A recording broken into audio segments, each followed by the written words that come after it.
नमस्कार भाइयों, आप सब कैसे हैं। हिंदी की अभी बहुत सारी प्रैक्टिस सेट आपको कराया।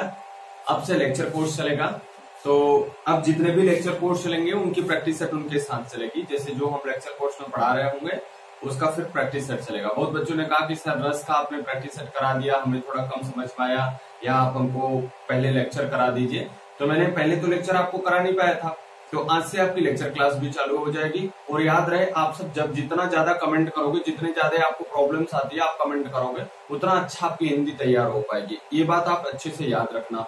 प्रैक्टिस सेट होती है, देखते हैं उसमें 14-15 बच्चे, 20 बच्चे, जो भी आप आते हो, आप लोग इनएक्टिव ना रहा करो, एक्टिव रहा करो। जब तक आप लोग एक्टिव नहीं रहोगे तब तक मजा नहीं आएगा। देखिए, यह हिंदी की क्लास है। मैं अंग्रेजी भाषा के बहुत कम शब्दों का प्रयोग करने की कोशिश करूंगा, जिससे आपको हिंदी से प्यार हो जाए, जिससे आपको हिंदी से प्यार हो जाए। आप इंग्लिश स्पोकन तो करते हो, हिंदी स्पोकन कहीं होता है? नहीं होता ना। इसीलिए हमारी एक आदत होती है, बहुत सारे शब्दों को गलत बोलते हैं, बहुत सारे शब्दों को हम लोग गलत बोलते हैं और उनका पता भी नहीं चलता कि हम लोग वो गलत बोल रहे हैं कि नहीं बोल रहे हैं। और इस वहम में रहते हैं, अरे हम तो हिंदी बोलते हैं, हमको हिंदी तो आती ही आती है, तो फिर उसमें कोई प्रॉब्लम की बात ही नहीं है। तो ऐसे में हमसे बहुत सारी गलतियां हो जाती हैं, हिंदी के शब्दों में हम गलती कर जाते हैं, है ना। बहुत सारे शब्द हैं जो हम लोग गलत कर रहे होते हैं। कोई बात नहीं है, अपन धीरे धीरे सीखेंगे। तो जो चीजें हमने एक बार आपको करा दिया है वो चीजें हम आपको दोबारा से कराएंगे, ऐसा कुछ भी नहीं होने वाला। आपको कोई चीज मैं बार बार रिपीट नहीं करूंगा, आप वीडियो को रिवाइंड करके देख लिया करो। पेड कोर्स है, आपके पास वीडियोस पड़ी रहेंगी।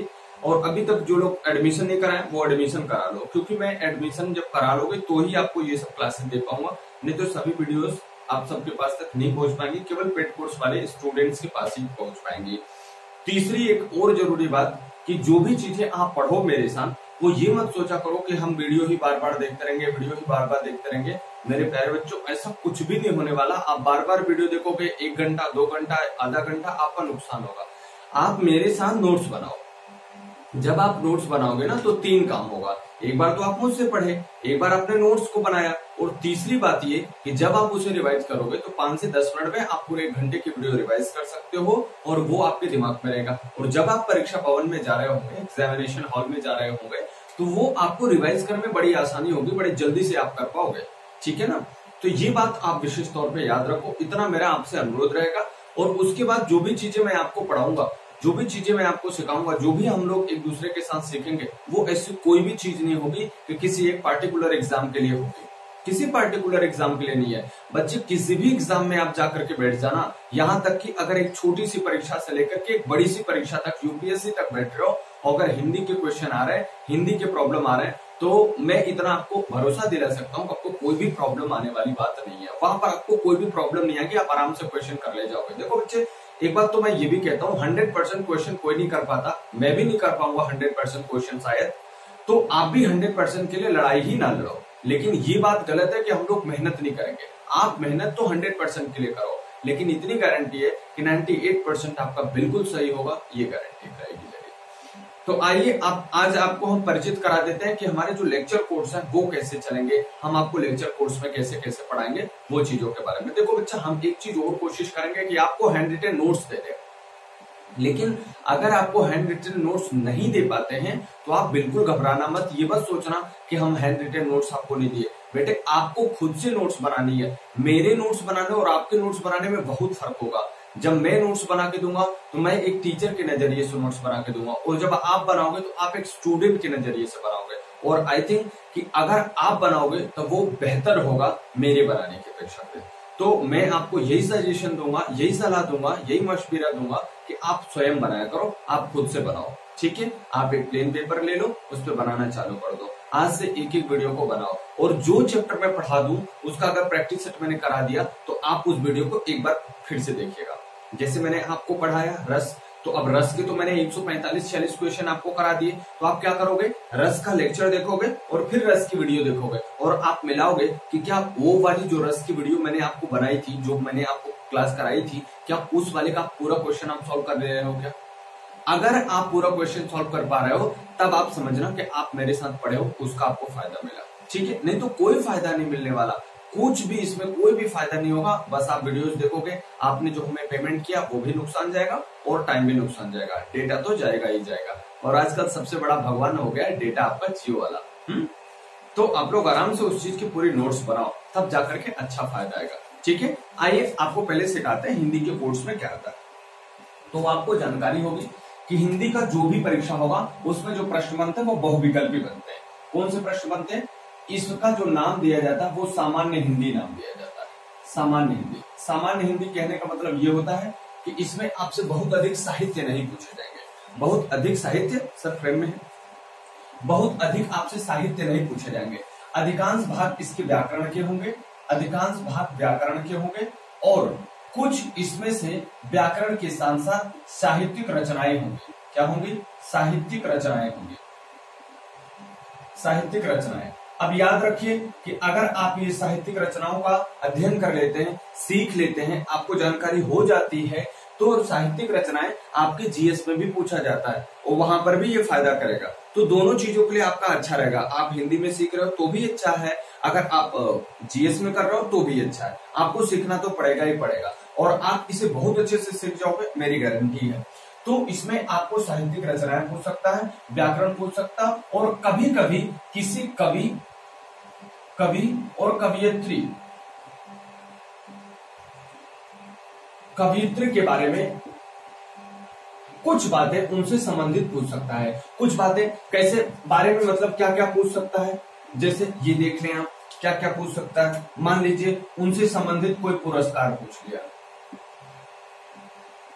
ठीक है, पुरस्कार पूछ लिया, या युग के प्रवर्तक पूछ लिया, युग के बारे में पूछ लिया, या उनके पूछ लिया कि किस विधा में उनकी रचनाएं हैं, किस विधा में उनकी रचनाएं हैं। ये चीजें आपसे पूछा जा सकता है, विधा पूछ सकता है। तो अगर ये चीजें आपसे पूछता है, जैसे आप जानते हैं हिंदी में साहित्य रत्न पुरस्कार होते हैं, साहित्य अकादमी पुरस्कार होते हैं, पद्म भूषण पुरस्कार होते हैं, पद्म विभूषण पुरस्कार होते हैं, ये सब दिए जाते हैं, कवियों को भी दिए गए हैं, रत्न होते हैं, ये सभी चीजें दी जाती है। तो कभी कभी आपसे इनसे भी संबंधित प्रश्न पूछ लेता है। याद रखिए कि हिंदी में जो भी प्रश्न पूछेगा, ये जो भी प्रश्न पूछेगा वो सब बहुविकल्पी प्रश्न होंगे, वो सब के सब बहुविकल्पीय प्रश्न होंगे।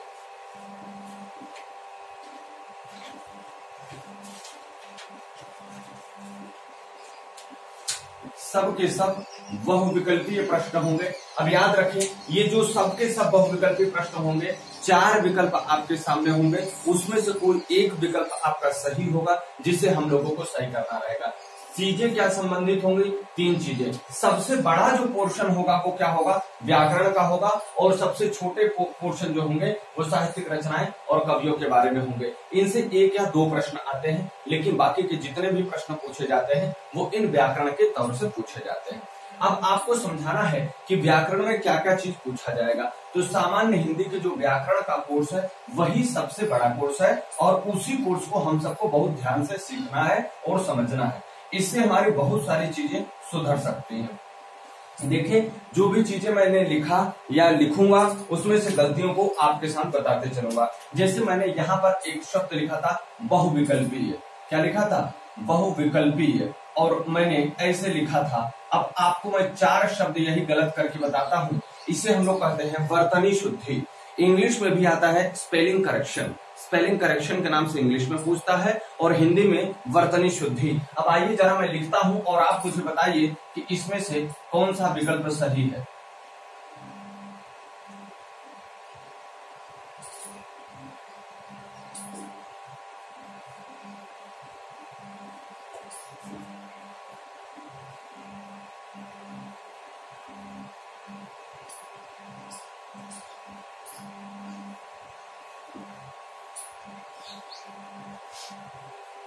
जल्दी से आप सब बताएं कि इसमें से कौन सा बात सही है।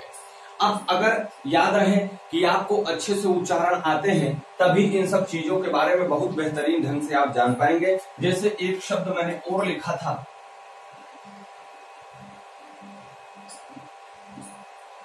एक मैंने और लिखा था, मैं उसकी भी गड़बड़ी कर देता हूं।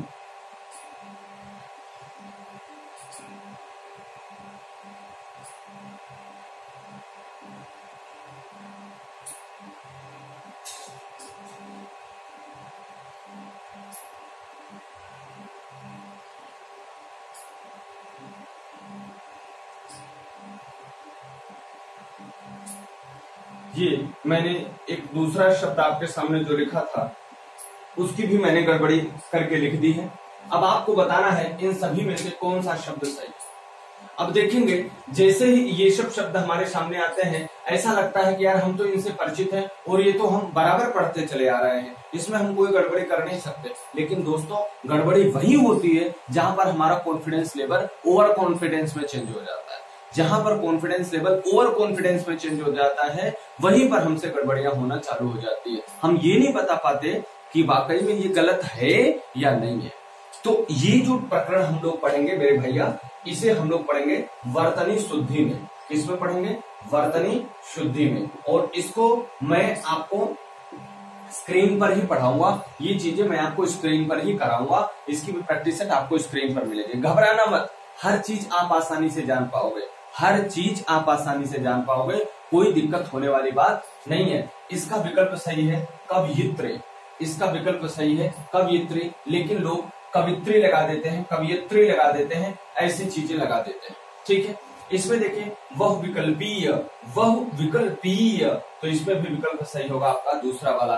तो याद रखिए ये सभी छोटी छोटी गलतियां हमसे होती रहती हैं, तो इसे भी हम लोग सीखेंगे। तो आइए जरा एक और इसी में आता है, एक और चीज आता है, जरा मैं आपको लिखता हूं।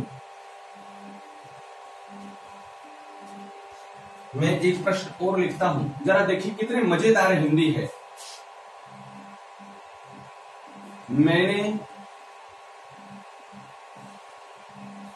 अतिथि को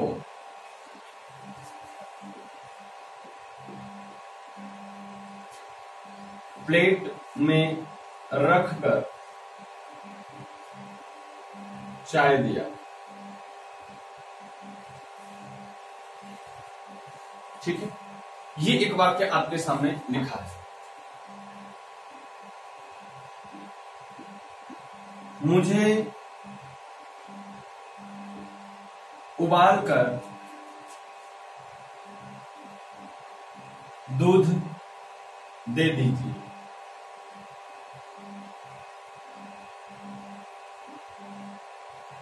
ये मैंने दो चीजें, इसमें वाक्य शुद्धि करनी है।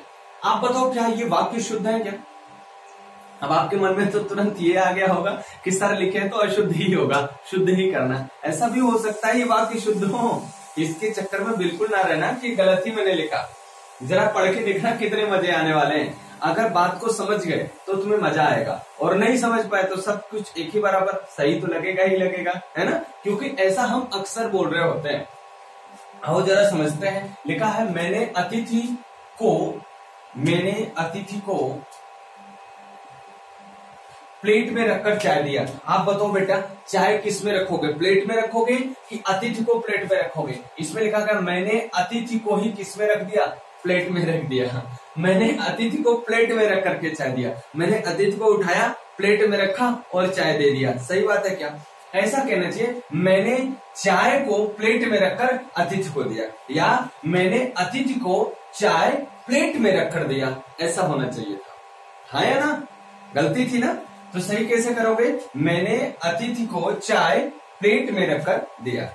क्लियर हुई बात? दूसरा देखो लिखा है मुझे उबाल कर दूध दे दीजिए। अब आप बताओ उबालोगे किस, मुझे या दूध को? इसमें लिखा गया मुझे उबाल कर, मतलब मुझे ही उबाल दो और फिर तब दूध देने लायक रखोगे कहाँ? खत्म। तो कहना चाहिए था दूध उबाल कर मुझे दे दीजिए, या मुझे दूध उबाल कर दे दीजिए, ऐसा कहना चाहिए था।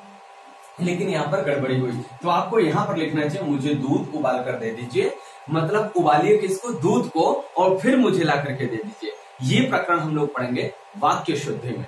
तो जब हम आपको सिखा रहे होंगे तो वहां पर दो टॉपिक को एक साथ पढ़ाएंगे। कौन कौन सा? वाक्य शुद्धि और शब्द शुद्धि एवं वर्तनी शुद्धि। तो वहां पर आपको ये चीजें सीखने को मिलेगी, और हर एक परीक्षा में एक या दो प्रश्न इससे आ जाते हैं। ठीक है, होती है ना गड़बड़ी? सच में बताना, तुम लोग झूठे बहुत हो। चल, तो एक चीजें तो ये होती है मेरे दोस्त, बहुत सारी चीजें आपको दूंगा, आप टेंशन ना लेना। हिंदी की कोई भी टॉपिक छूटेगी नहीं, हर चीज आपको बता के दूंगा। यहां तक कि जो चीजें नहीं कोई करा रहा होता है उसे भी आपके सामने कराऊंगा। जैसे आप लोग देखते होंगे गद्यांश और पद्यांश, गद्यांश और पद्यांश होता है, उसे कोई नहीं करा रहा होता, कहते हैं आप करके देख लेना। उसकी भी कुछ स्ट्रेटेजी होती है, उसकी भी कुछ नीति होती है कि कैसे आप उसे सही सही कर पाओगे। बिना नीति के कोई काम कर रहे हो तो सफल होने की 100% गारंटी तो नहीं होती, आप भी जानते हो। अगर बिना नीति के कोई काम कर रहे हो तो 100% सफल होने की कोई गारंटी नहीं होती, लेकिन 100% असफल होने की भी गारंटी नहीं रहती।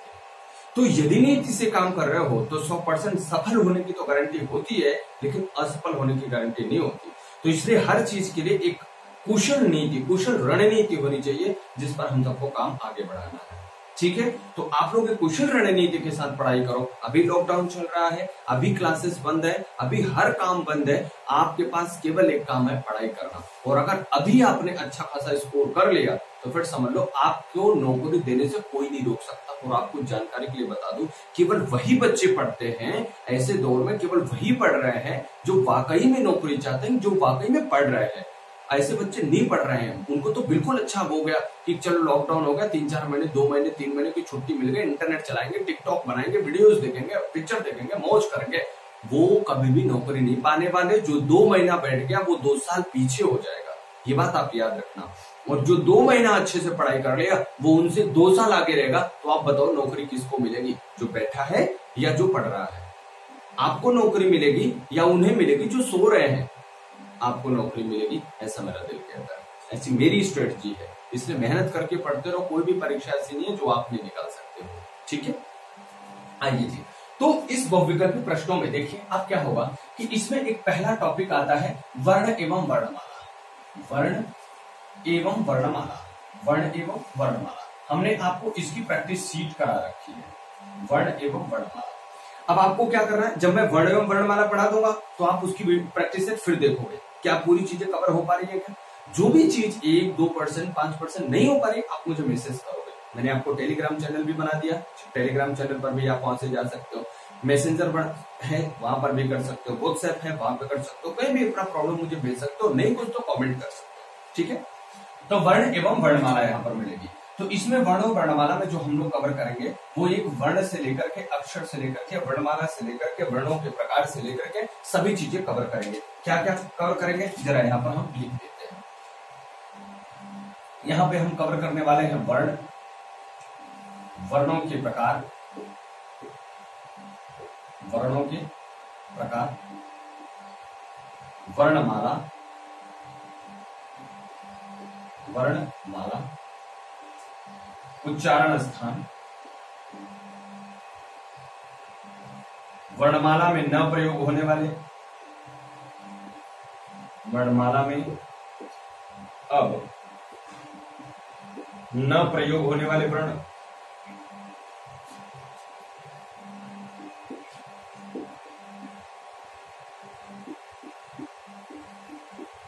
ठीक, ये चीजें हम लोग कवर करेंगे। वर्ण पढ़ेंगे, वर्णों के प्रकार पढ़ेंगे, वर्णमाला पढ़ेंगे, उच्चारण करेंगे, वर्णमाला में अब न प्रयोग होने वाले वर्ण, और उसके बाद यहीं से हम लोग स्वर एवं स्वरों के प्रकार,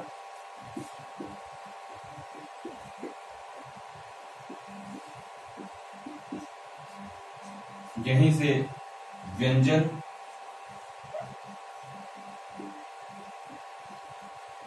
व्यंजन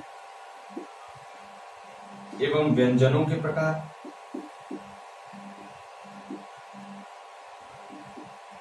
ठीक है। इन सब का उच्चारण की दृष्टि से ही सीखेंगे कि उच्चारण कैसे करेंगे। जब तक उच्चारण हम लोग इसका करेक्ट नहीं कर पाएंगे हमको बोलने नहीं आएगा, और अगर बोलने नहीं आएगा तो फिर तो सब बात ही खत्म हो गई। तो पहला चैप्टर हम लोग जो सीखेंगे वर्ण एवं वर्णमाला सीखेंगे, वर्ण बताएंगे, वर्णों के प्रकार बताएंगे, वर्णमाला कैसे बनी वो बताएंगे, उच्चारण स्थान बताएंगे, सभी के हर एक वर्णों का उच्चारण स्थान बताएंगे। और आप जानते हो उच्चारण स्थान से प्रश्न आते हैं परीक्षाओं में, 1 या 2 प्रश्न। वर्णमाला में अब न प्रयोग होने वाले वर्णों से भी पीजीटी, टीजीटी, नेट, जेआरएफ इनमें पूछे जाते हैं। अच्छी अच्छी परीक्षाओं, लेखपाल वगैरह वीडियो में पूछ लिए जाते हैं कभी कभी, है ना, टेट में पूछ लिया गया है। स्वर एवं स्वरों के प्रकार, व्यंजन एवं व्यंजनों के प्रकार, इसमें कैसे होते हैं, ये कहां कहां से बोले जाते हैं, इनका उच्चारण स्थान, इनके प्रकार, इन सभी चीजों के बारे में कंप्लीट चीज वर्ण एवं वर्णमाला में पढ़ेंगे। देखो मैं जो भी चीज पढ़ाऊंगा मेरा थोड़ा सा टाइम लगेगा, मैं थोड़ा सा स्लो पढ़ाता हूँ, थोड़ा सा गहराई में पढ़ाता हूँ और कंप्लीट चीज पढ़ाता हूँ। इसलिए आपको थोड़ा सा मेरे साथ धैर्य बना करके पढ़ना पड़ेगा, क्योंकि देखो बच्चा जब कंप्लीट चीज, अगर एक्स्ट्रा कंटेंट अगर आपको चाहिए होगा तो टाइम तो लगेगा, कि आप जानते हो। अगर या तो ऐसा कहो मैं जल्दी जल्दी में पढ़ा दूं, फिर आप बोलोगे सर ये चीजें नहीं आई, वो चीजें नहीं आई, तो इससे अच्छा ये होगा कि थोड़ा सा टाइम जरूर लगेगा। मैंने आपसे एक्स्ट्रा पैसा तो कभी मांगा ही नहीं, जो फी आप पे की हो उसी में पढ़ाना है मुझे। तो जितना भी एक्स्ट्रा मैं पढ़ा पाऊंगा आपके साथ, जितना भी एक्स्ट्रा मैं मेहनत कर पाऊंगा, वो चीजें मैं आपके साथ कर दूंगा और पूरी चीज कवर करने की कोशिश करूंगा। ठीक है, आइए, तो ये हमारा पहला चैप्टर होगा वर्ड एवं वर्ड वाला। ये सब चीजें तो हम सीखेंगे ही सीखेंगे। उससे अच्छा है कि हम उन प्रश्नों को सीखें जिनसे श्योर सर्टेन एकदम क्वेश्चन जल्दी से आते हैं। तो उनके लिए देखिए कुछ चैप्टर होते हैं, जैसे संधि। संधि, संधि से अमूमन 3 प्रकार की संधियां हैं। संधियां 3 प्रकार की हैं। कौन कौन संधि है? स्वर संधि,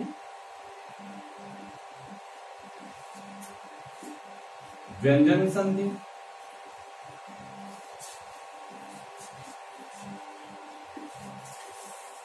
और विसर्ग संधि।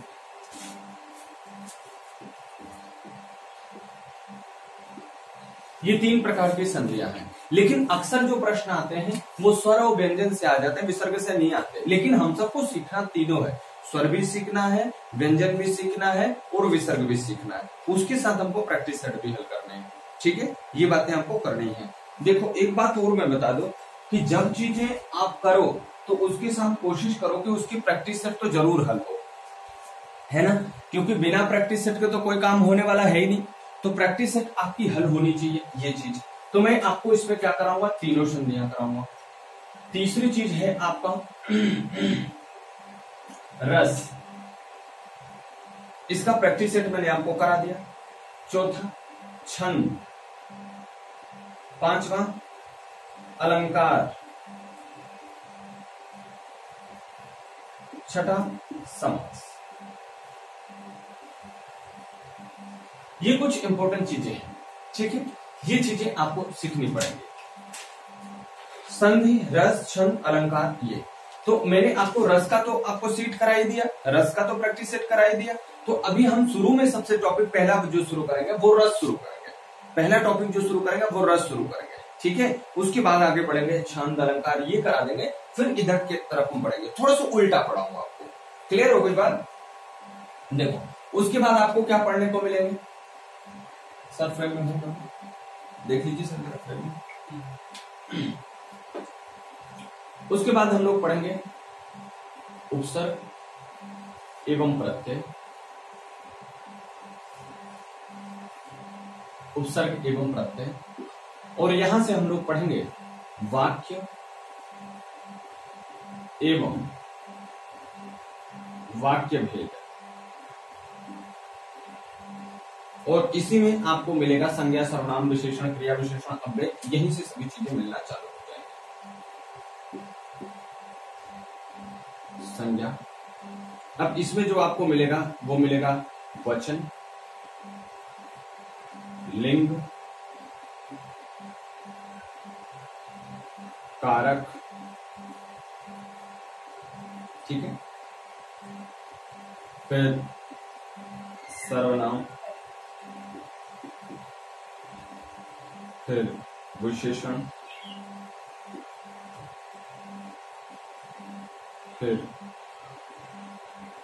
क्रिया, फिर क्रिया विशेषण,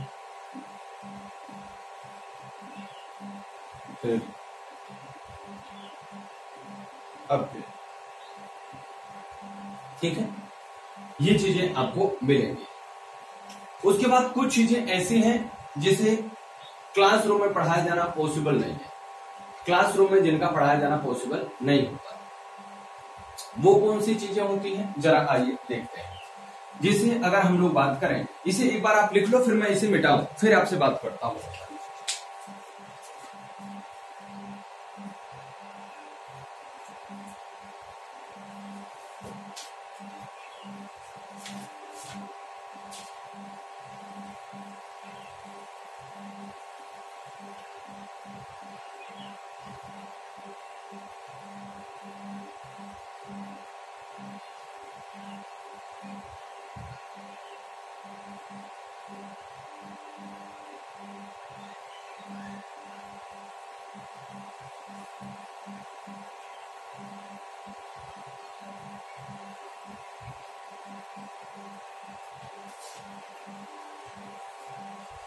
आप इसी में एक टॉपिक और जोड़ लेना,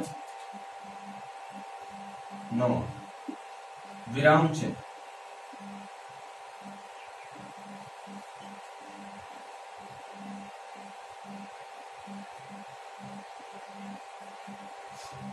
विराम चिन्ह लिख लिए।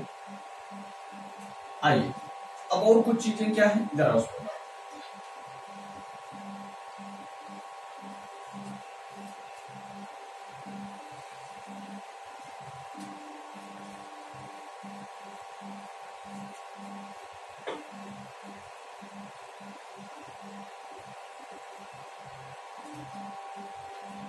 देख, जैसे वाक्य एवं वर्तनी शुद्धि।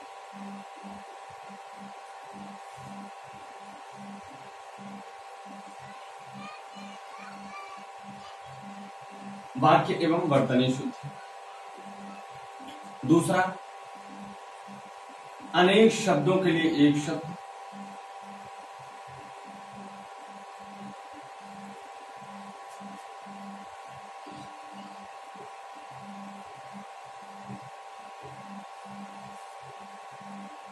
अनेक शब्दों के लिए एक शब्द, या इसी को वाक्यांशों के लिए एक शब्द भी कहते हैं। मुहावरे एवं लोकोक्तियां।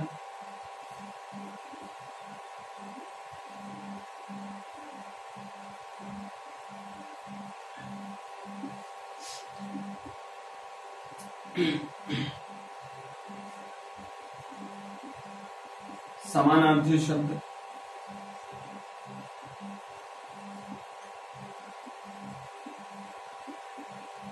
विपरीतार्थक शब्द।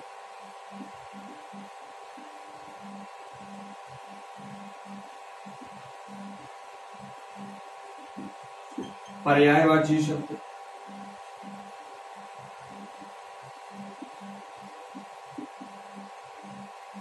ठीक है, ये कुछ चीजें होती है जो इनसे प्रश्न तो आते हैं, लेकिन इनसे हम लोग क्लास में इनका बहुत ज्यादा जिक्र नहीं करते। लेकिन फिर भी मैं आपको क्लास दूंगा, इन सब पे एक एक क्लासेस दूंगा, आपको सिखाऊंगा, बताऊंगा कि कैसे कौन सी चीज कहां पर सेट होती है। उसके बाद हम लोग आपको प्रैक्टिस कराएंगे और उस प्रैक्टिस के बाद आप सीख पाओगे कि कितनी चीजें हम कवर कर पा रहे हैं। ठीक है, देखिए मुहावरे वगैरह ऐसे होते हैं जिन्हें आपको रटना पड़ता है, सीखना पड़ना, लर्न करना पड़ता है। वो पर डे जैसे करेंगे। काफी तो मुहावरे ऐसे होते हैं जो आपको खुद ही से पता होते हैं, खुद से पता होते हैं। हर चीज आपको खुद ही पता, बहुत सारी चीजें ऐसी होती है जो आपको खुद पता होती है, लेकिन कुछ चीजें ऐसी होती है जिसे हमने कभी सुना ही नहीं होता, जिसे हमने कभी सुना ही नहीं होता। ऐसी भी चीजें होती है जिसे परीक्षाओं में पूछा जाता है तो फिर आप नहीं कर पाते। तो ऐसी कुछ चीजें जो होंगी जो हमें मिल पाएगा अलग अलग जगह से, उसे हम निकालेंगे अलग अलग क्वेश्चन पेपर से, उसे हम इकट्ठा करेंगे और आपको प्रोवाइड करेंगे, जिससे आप लोग आराम से कर पाओगे। ठीक है, तो इनके लिए भी एक एक प्रश्न आपको, एक एक क्लास आपको दूंगा। वाक्य एवं वर्तनी शुद्धि, अनेक शब्द के लिए एक शब्द, मुहावरे एवं लोकोक्तियां, समानार्थी शब्द, विपरीतार्थक शब्द, पर्यायवाची शब्द। ठीक है, इस पर भी हम लोग काम करेंगे और इसे सीखेंगे। इतना सीख लेने के बाद आपको तब जब हम पढ़ाना शुरू करेंगे तब जो होगा वो गद्यांश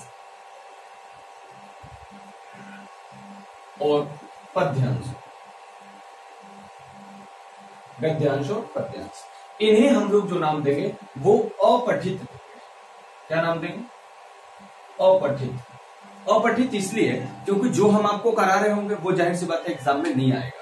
वो आएगा कहां से? वो कहीं से भी देता है, समाचार पत्रों से कोई एडिटोरियल जो होते हैं, संपादकीय से प्रश्न उठा लेते हैं, या किसी कहानी से कोई चीज उठा लेते हैं, या मनगढ़ंत कोई कहानी बना करके उनसे प्रश्न पूछते हैं, और उनमें से जो प्रश्न देना होता है उसका जवाब देना होता है। वही गद्यांश या पद्यांशों को पढ़ना पड़ता है और पढ़ने के बाद उन्हीं प्रश्नों का जवाब देना होता है। ठीक है, ये गद्यांश या पद्यांश आएंगे तो आपको 5 प्रश्न दिए रहते हैं, उन 5 प्रश्नों में से आपको भरना होता है। एक चीज और आपके सामने पूछी जाती है, क्या पूछी जाती है?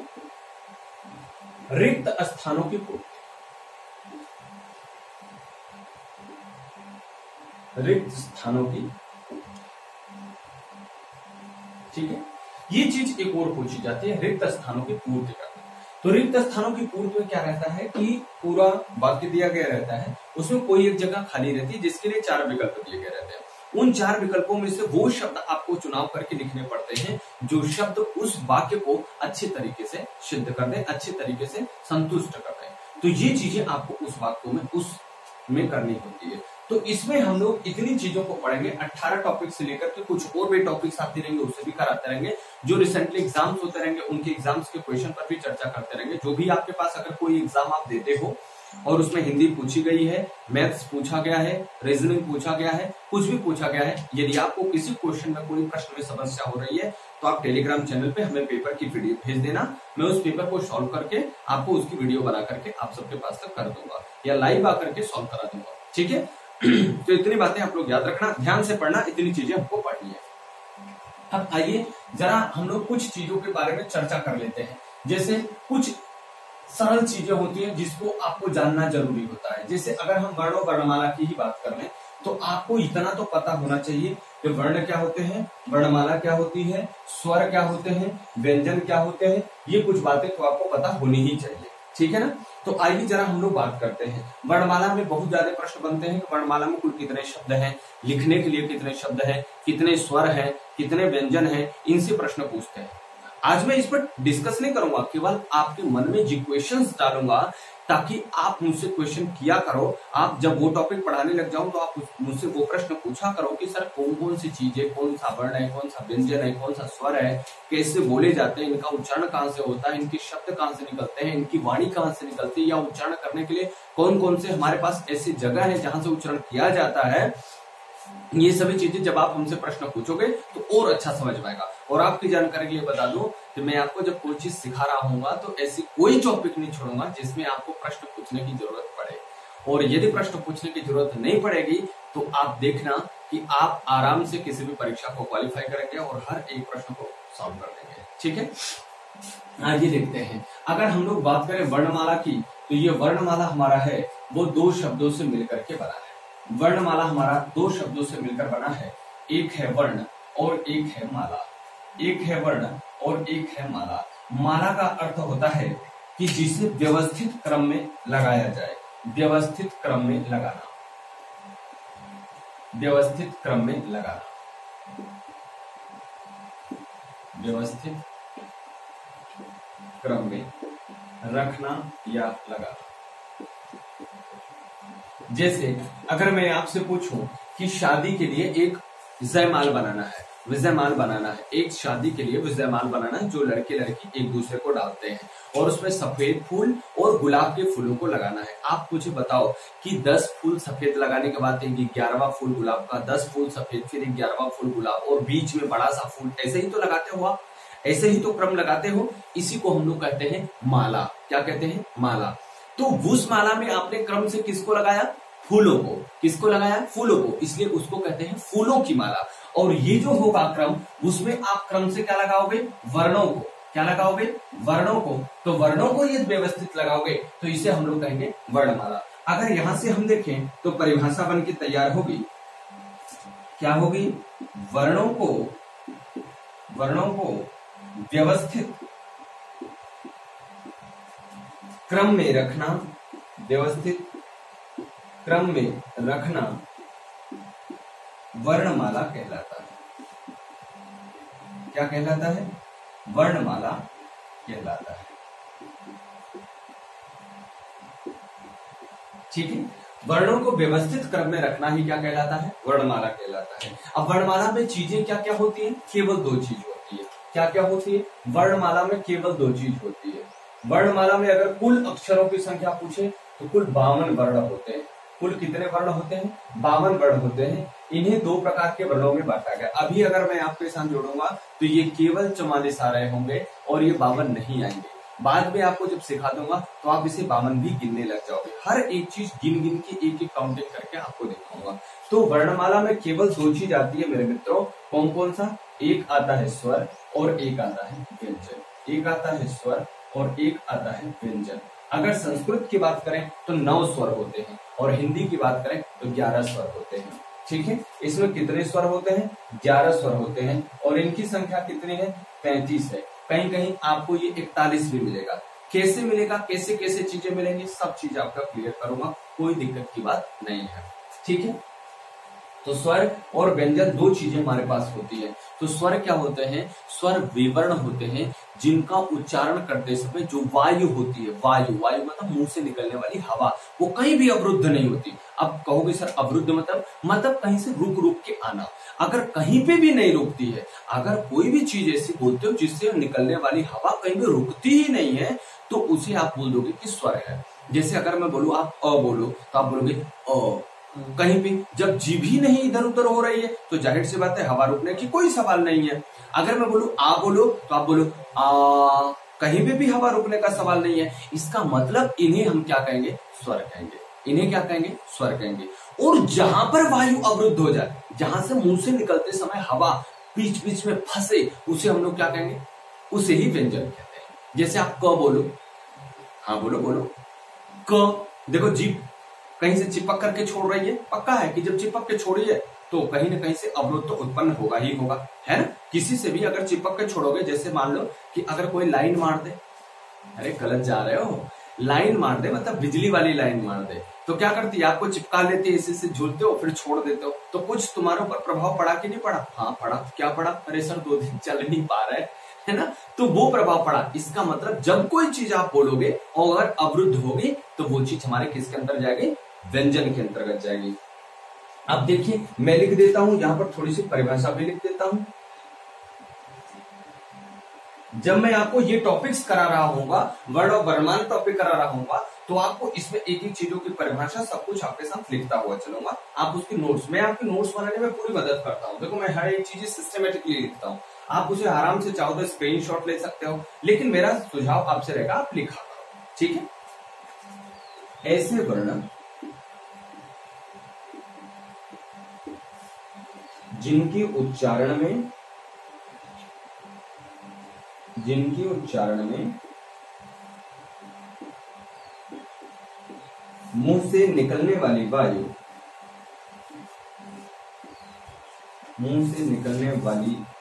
वायु अवरुद्ध नहीं होती,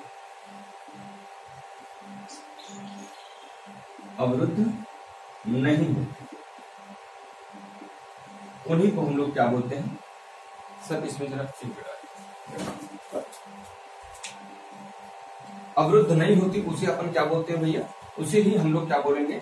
स्वर बोलेंगे। जैसे ओ,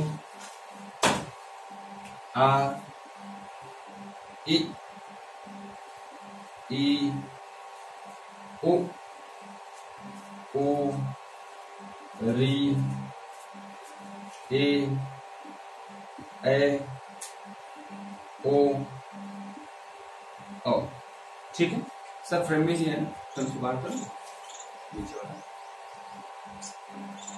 2 2 4 2 6 2 8 2 10 11, ये अ आ ई उ री ए ओ ओ, ये आपके स्वर हैं। और आपकी जानकारी के लिए थोड़ा सा यहीं पर और जानते चलिए कि स्वर भी 3 प्रकार के होंगे।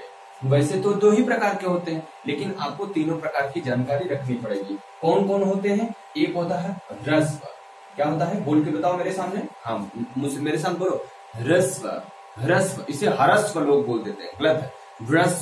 ह्रस्व, ठीक है। दूसरा क्या है?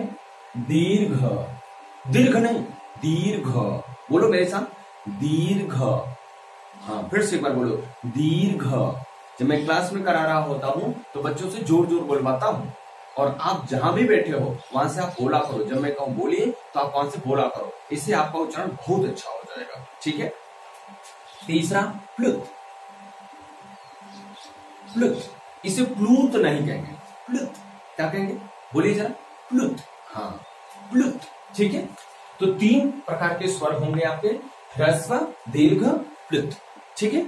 ऐसे ही बात करते हैं हम लोग, थोड़ा सा व्यंजन की बात करेंगे। तो व्यंजन की बात होगी इन्हीं में जहां पर हमने लिखा कि वायु मुख से निकलने पर अवरुद्ध ना हो, उसका मतलब वहां पर अवरुद्ध हो। तो ऐसे यहां पर लिखेंगे, ऐसे वर्ण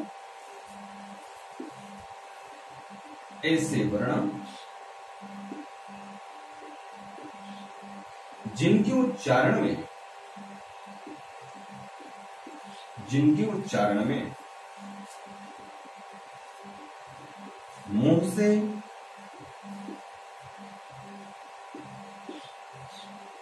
निकलने वाली वायु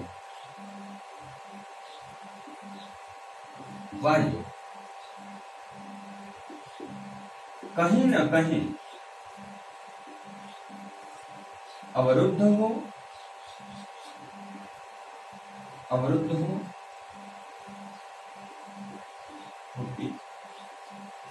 ठीक है। अब कहीं कहीं तो ऐसा आपको उदाहरण मिल जाएगा, ऐसे लोगों ने लिख दिया है कि जो स्वर नहीं है वही व्यंजन है। अरे ये कौन सी मजाक है, फिर तो ये लिख दो जो व्यंजन नहीं है वही स्वर है ना। ऐसा भी लिखा हुआ मिल जाएगा, घबराना नहीं है, आपको पूरी चीजें होगा। तो व्यंजन कैसे हैं? ऐसे जिनका बोलते समय क्या निकले, कोई ना कोई आपका कहीं ना कहीं उनका जो हवा निकल रही है, जो मुंह से हवा निकल रही है, वो अगर कहीं ना कहीं फंसती है तो उसे हम लोग क्या बोलते हैं? उसी को हम लोग व्यंजन बोलते हैं। उसे हम लोग क्या बोलेंगे? व्यंजन बोलेंगे। जैसे मैं यहाँ पर कुछ चीजें लिख दे रहा हूं, क, ख, ग, घ, ङ, इसे लोग अंगा बोलते हैं। और प्रतापगढ़ वाले लोग तो बड़ा खतरनाक बोलते हैं यार। मेरे दीदी के लड़के हैं, मैंने पूछा कि तुमको काका काका आता है, वर्णमाला आता है? बोले हाँ मामा आता है यार, 8 में पढ़ता हूँ। ऐसी बात थोड़ी ना कि मुझे वर्णमाला नहीं आता। मैंने कहा जरा पढ़ के सुना, तो बोलते हैं का खा गा घा अंगा। ऐसा तो नहीं होता भैया। फिर का खा गा घा अंगा, तो ये क्या है? गड़बड़ा जैसे आप लोग भी पढ़ते हो ना, ऐसे बहुत सारे लोग ऐसे हैं जो प्रतापगढ़ से भी हैं, वो लोग ऐसे बोलते हैं काव कराता हा, तो आहा, ये तो अपने आप में ही आनंद आ रहा है, फिर तो रस तो एकदम बढ़िया वाला निकल रहा है। तो इसे हम लोग ऐसे नहीं पढ़ते, इसे शुद्ध उच्चारण करेंगे। अभी आपको जब श में आऊंगा तो वहां भी बताऊंगा। कुछ लोग तो एक ही रेट में लपेटते हैं, सब सा लपेट देते हैं। ऐसा नहीं करना, आपको श तीनों के उच्चारण में भी विभिन्न प्रकार की चीजें आती है। जब आप आगत को पढ़ाने लगूंगा, उच्छिष्ट व्यंजनों को पढ़ाने लगूंगा, अयोग वाक को बताने लगूंगा, तो उनका सही उच्चारण बताऊंगा। जैसे यहाँ पर आप अंगा पढ़ते हो, अंगा पढ़ते हो, ये सब पढ़ते हो। अच्छा आप मुझे बताना, इसे आप अंगा पढ़ते हो तो इसे क्या पढ़ोगे? हाँ, इसे क्या पढ़ोगे? इसे भी तो वही पढ़ोगे। इसका मतलब ये नहीं ऐसा है। और आप जानते हो इन्हें बोला कहां से जाता है? नाक से बोला जाता है। और जो नाक से बोला जाता है वो कैसे बोला जाएगा? आप बताओ। नाक से बोला जाएगा तो उसके लिए तो मुंह खोलने की आवश्यकता नहीं ना है। अब आप बोलोगे जब अंगा, तो मुंह से तो पूरा जुगाड़ कर लिया यार, फिर नाक को तो कुछ मिला ही नहीं, फिर गड़बड़ हो जाएगा, है कि नहीं? तो इनका उच्चारण कैसे होता है उसे भी सिखाएंगे। इसको हम लोग जब पढ़ते हैं तो बोलते हैं मुंह बंद, मुंह से कोई जरूरत नहीं पड़ेगी। नासिक, नाक से निकल रही है दुनिया। जरा बोल के बताओ, प्रतापगढ़ वाले जितने स्टूडेंट हो बोल के तो बताओ कि अभी भी अंगा बोल रहे हो। और अपने घर के और भी लोगों को सिखाना कि ये अंगा नहीं है, ये क्या है? ङ है। क्या है? ङ है। फिर से बोलो मेरे साथ एक बार, ङ। ठीक है? ऐसे बहुत सारी चीजें आपको सीखने को मिलेगा, बहुत मजा आएगा, सच बता रहा हूं। अब आप बताओ मुझे कि क्या इसको बोलने में हवा जो मुंह से निकल रही थी वो कहीं पे अवरुद्ध हो रही है क्या? बोल के बताओ जरा। क हवा कहां से निकली? कंठ से, और मुंह में फंस के बाहर आ रही है। या तो अगर नहीं समझ में आता तो आप अपने हथेली को, आप ये जो प्यारे प्यारे आपके हाथ हैं उसे अपने मुंह के पास लगाना और ऐसे बोलो क, तो आपको लगेगा हवा ऐसे झटके में मार रही है, झटके में ऐसे मार रही है हवा। ठीक है? ऐसे बोलो ङ, तो हवा तो पूरी तो फंस के ही निकल रही है भाई साहब, मुंह के बजाय नाक से निकल रही तो फंस के ही निकल रही है ना। हाँ या ना? कभी कभी खाना खा रहे होते हो, पानी पी रहे होते हो, कोई हंसा देता है तो खाना या पानी कहां से निकलता है? कान से क्या? नहीं, नाक से। तो क्या हुआ? फंस के निकला, सिस्टम से बाहर हो गया।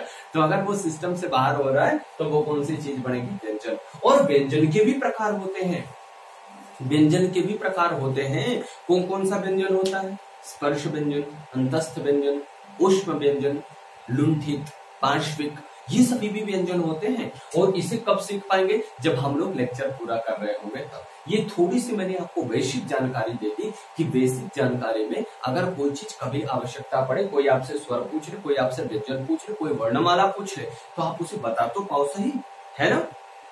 तो कल हम लोग जो, अब आज की क्लास हम यहीं तक रखेंगे। इसके बाद कल जो हम लोग क्लास शुरू करेंगे उसमें आपको कुछ बेसिक जानकारी और देते हुए अगले टॉपिक पे चलूंगा, या आप ऐसा कह सकते हो कि मैं कल से एक टॉपिक ही शुरू कर दूंगा। तो देखो मैंने रस पढ़ाया है आपको, तो पहले रस शुरू करूंगा। ये चीजें इसलिए बता क्योंकि उसमें कुछ चीजें मैं जब बोलूंगा, वर्ण आ रहे हैं, व्यंजन आ रहे हैं, स्वर आ रहे हैं, तो आपको जरूरत पड़ेंगे। तो वहां पर हम लोग सबसे पहले रस सीखेंगे, रस को बता दूंगा। फिर उसके बाद हम आगे बढ़ेंगे छंद, अलंकार, समास, फिर संधि नहीं पढ़ाऊंगा। संधि तब पढ़ाऊंगा जब मैं आपको वर्ण और वर्णमाला कवर करा दूंगा। संधि की कुछ वीडियोस मेरे चैनल पे फ्री में पड़े भी हुए हैं, क्लास वगैरह के हैं, तो आप उसे भी देख सकते हो, वहां पर से भी समझ सकते हो। बाकी चीजें तो मैं यहाँ पर आपको करा ही रहा हूँ। ठीक है, तो चलिए आज हम लोग यहीं तक रखते हैं और आइए मिलते हैं आपसे मैथ्स की क्लास में। आज मैथ्स की जो क्लास होगी उसकी आज आखिरी क्लास भी है मैथ्स की, आज डेमो की भी आखिरी क्लास है, और ये भी आपको मैंने आज एक क्लास दे दी है।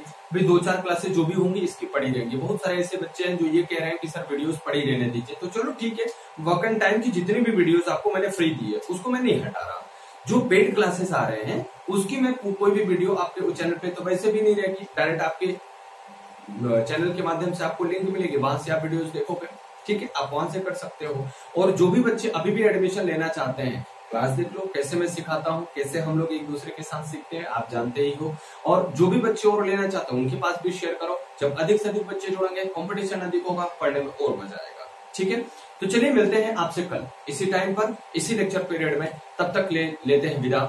बाय बाय, टेक केयर, धन्यवाद।